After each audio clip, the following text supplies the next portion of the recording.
जय माता दी दोस्तों, हमारे चैनल में आप सभी का स्वागत है। फ्रेंड्स, आज हम जानेंगे ज्वाला देवी की ज्वाला का क्या है रहस्य। बेहद रोचक है कथा। चलिए हम जानेंगे माता ज्वाला देवी के विषय में। दोस्तों, माँ भगवती के 21 शक्तिपीठों में से एक ज्वालामुखी मंदिर अपनी अनूठी विशेषता के लिए प्रसिद्ध है। इसे जोतावाली मंदिर के नाम से भी जाना जाता है। पौराणिक मान्यताओं के अनुसार माता सती के शरीर के टुकड़े जहाँ जहाँ गिरे वहाँ वहाँ शक्तिपीठ स्थापित हुए। इस मंदिर में माता सती की जीभ गिरी थी, इसलिए यहाँ वे ज्वाला के रूप में विराजमान हैं। भगवान शिव यहाँ उन्मत्त भैरव के रूप में विद्यमान हैं। इस मंदिर का सबसे बड़ा चमत्कार है यहाँ मौजूद 9 अखंड ज्वालाएं, जो पृथ्वी के गर्भ से निकलती है। इन ज्वालाओं को माँ के 9 अलग अलग रूपों का प्रतीक माना जाता है।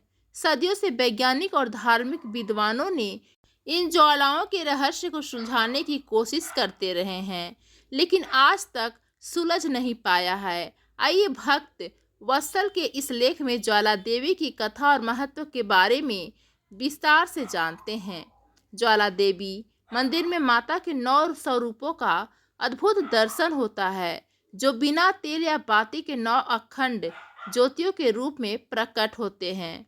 इनमें से प्रमुख ज्वाला माता ज्वाला देवी स्वयं हैं, जो भक्तों को आशीर्वाद देती रहती हैं। अन्य 8 ज्वालाएं माँ अन्नपूर्णा, माँ विंध्यवासिनी, माँ चंडी, माँ महालक्ष्मी, माँ हिंगलाज, माँ सरस्वती, माँ अंबिका और माँ अंजी हैं, जो भक्तों की विभिन्न मनोकामनाएं पूरी करती हैं। दोस्तों, चलिए जानेंगे माता ज्वाला देवी और उनके एक ऐसे भक्त की कथा जिसने अपना शीश माता के चरणों में अर्पित कर दिया। आखिर क्यों, क्या आवश्यकता पड़ी उसे ऐसे करने की, चलिए हम कथा के माध्यम से जानेंगे।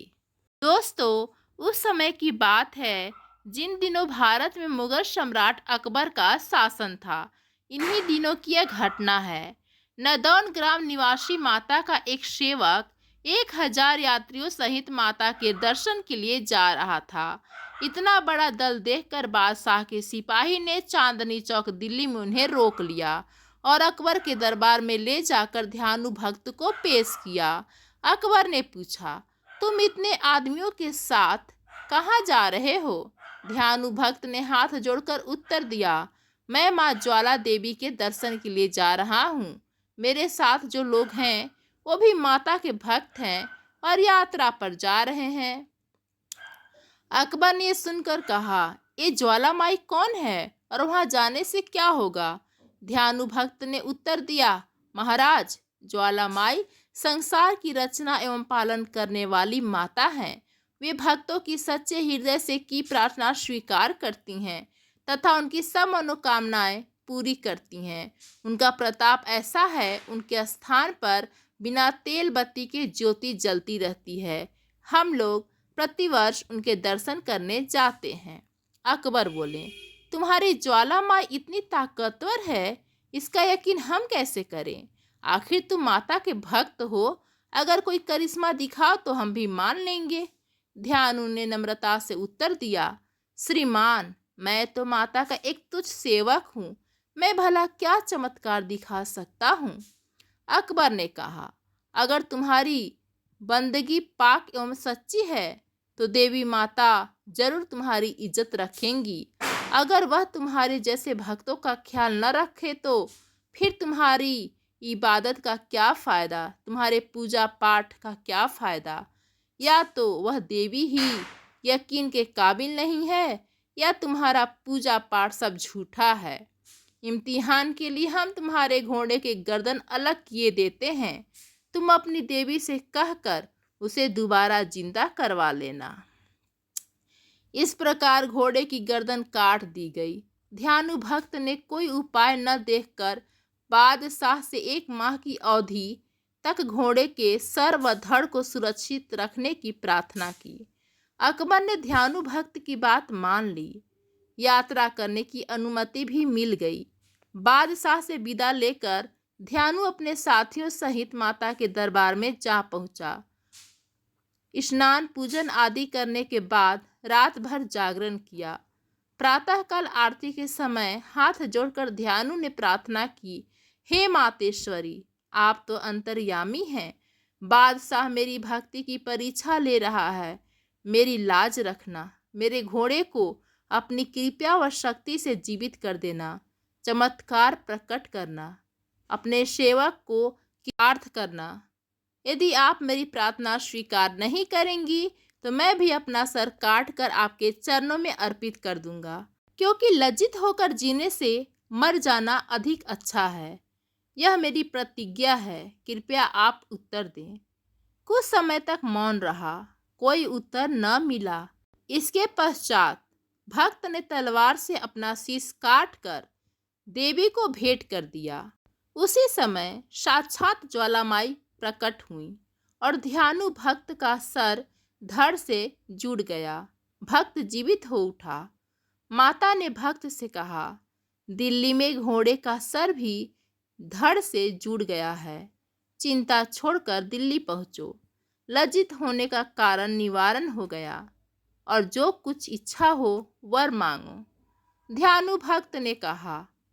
भक्त ने माता के चरणों में शीश झुकाकर प्रणाम कर निवेदन किया, हे जगदम्बे, आप सर्वशक्तिमान हैं। हम मनुष्य अज्ञानी हैं, भक्ति की विधि भी नहीं जानते। फिर भी विनती करता हूँ कि हे जगद माता, आप अपने भक्तों की इतनी कठिन परीक्षा न लिया करें। प्रत्येक संसारिक भक्त आपको शीश भेंट नहीं दे सकता। कृपा करके हे मातेश्वरी, किसी साधारण भेंट से ही अपने भक्तों की मनोकामनाएं पूर्ण किया करो। तथा अस्तु। अब से मैं शीश के स्थान पर केवल नारियल की भेंट व सच्चे हृदय से की गई प्रार्थना द्वारा मनोकामना पूर्ण करूंगी। यह कहकर माता अंतर ध्यान हो गईं। इधर तो यह घटना घटी।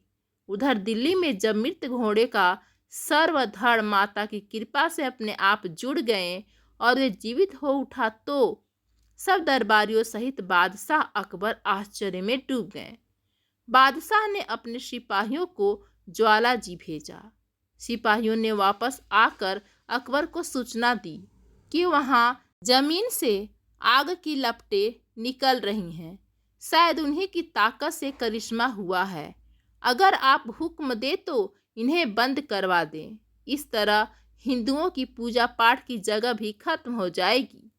अकबर ने स्वीकृति दे दी, परंतु कुछ इतिहासकारों का मानना है कि अकबर की स्वीकृति के बिना ही शाही सिपाहियों ने ऐसा किया था। कहा जाता है कि शाही सिपाहियों ने सर्वप्रथम माता की पवित्र ज्योति के ऊपर लोहे के मोटे मोटे तवा रखवा दिए, परंतु दिव्य ज्योति तवे फाड़कर ऊपर निकल आई। इसके पश्चात उसके बाद भी उन लोग का जी नहीं भरा। एक नहर का बहाव उस ओर मोड़ दिया गया, जिससे नहर का पानी निरंतर ज्योति के ऊपर गिरता रहे। फिर भी ज्योतियों का जलना बंद न हुआ। शाही सिपाहियों ने अकबर को सूचना दी, ज्योतों का जलना बंद नहीं हो सकता। हमारी सारी कोशिशें नाकाम हो गईं। आप जो मुनासिब समझें वह करें। यह समाचार पाकर बादशाह अकबर ने दरबार के विद्वानों से परामर्श किया। विद्वानों ने विचार करके कहा कि आप स्वयं जाकर देवी चमत्कार देखें तथा नियमानुसार भेंट आदि चढ़ाकर देवी माता को प्रसन्न करें। अकबर ने विद्वानों की बात मान ली। 1.25 मन पक्का सोने का भव्य छत्र तैयार हुआ। फिर वह छत्र अपने कंधे पर रखकर नंगे पैरों ज्वाला जी पहुँचे और दिव्य ज्योति के दर्शन किए। मस्तक श्रद्धा से झुक गया। अपने मन में पश्चाताप होने लगा और कहने लगा, हे माँ, मैं आपको 1.25 मन पक्का सोने का भव्य छत्र भेंट स्वरूप चढ़ा रहा हूँ। आज तक किसी राजा ने आपको 1.25 मन पक्का सोने का भव्य छत्र भेंट नहीं किया होगा। कृपया मेरी भेंट स्वीकार कीजिए। अकबर के घमंड भरे शब्द बोलते ही छत्र पर एक दिव्य ज्योति प्रकट हुई और फिर अकबर से वह छत्र नीचे गिर गया।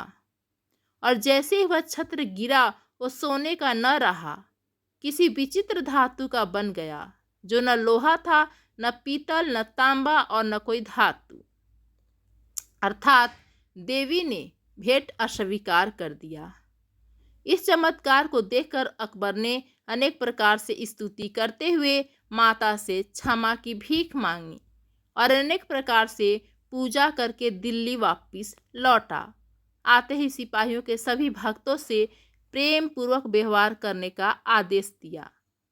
अकबर बादशाह द्वारा चढ़ाया गया खंडित छत्र ज्वाला माता के दरबार में आज भी पड़ा देखा जा सकता है, जो देखने से सोने का प्रतीत होता है। भार भी सोने का ही है, पर किसी धातु का नहीं। जय माता दी दोस्तों।